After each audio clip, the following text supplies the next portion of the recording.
వీరు తప్పకుండా గ్రహణ సమయంలో మీకు మీరైనా సరే కూర్చొని గణపతిని ఎక్కువగా స్తుతించండి.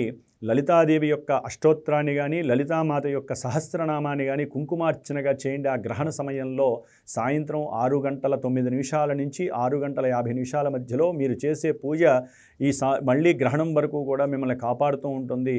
అయితే ఈ గ్రహణ సమయం పట్టు విడుపు స్నానాలు కూడా ఆ సమయంలో చేసిన తర్వాత మరుసటి రోజు ఉదయము చక్కగా సూర్యోదయం తర్వాత దేవాలయానికి వెళ్ళి ఒక వెండి చంద్రబింబాన్ని, అట్లాగే వెండి సూర్యబింబాన్ని, నాగపడిగని కూడా కాస్త ఆవునేతిలో పెట్టి రాగి పళ్ళెంలో పెట్టి మినుములు 1 కిలో బియ్యము, 1 కిలో మినుములు, 1 కిలో ఉలవలుతో పాటుగా కొంచెం నల్ల నువ్వులను కూడా పక్కన పెట్టుకొని చక్కగా ఒక వస్త్రాన్ని బ్రాహ్మడికి వేసి మీ యొక్క సంకల్పాన్ని చక్కగా చెప్పుకొని బ్రాహ్మడికి మీకున్నటువంటి దోషాలన్నీ ఈ గ్రహణ సమయంలో కలిగినటువంటి ఈ రాశుల వారు తొలగిపోవాలని ఆ యొక్క దేవాలయంలో కానీ కొంతమంది ఇళ్ళకు కూడా పిలుచుకొని ఇస్తారు. కాబట్టి ఆ బ్రాహ్మణుడికి చక్కగా మీ యొక్క సంకల్పం చెప్పుకొని గ్రహణం ఇచ్చే సమయంలో మాత్రము ఈ యొక్క మంత్రాన్ని మీరు గనక చెప్పి ఇచ్చినట్లయితే ఆ దోషం అనేటటువంటిది పోవటానికి అవకాశాలు ఎక్కువగా ఉంటాయి.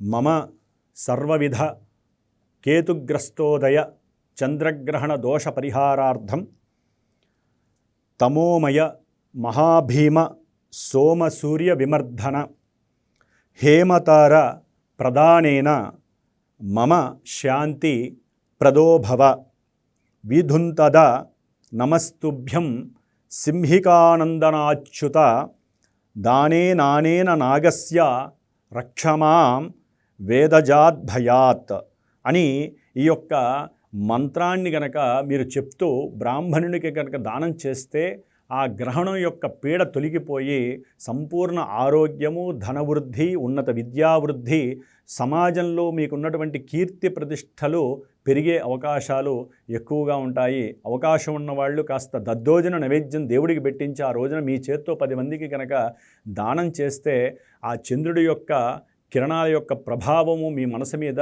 అభివృద్ధిని కలుగజేసేటటువంటి సిద్ధిని, జ్ఞానాన్ని కలుగజేస్తుంది. ఓం నమః శివాయ.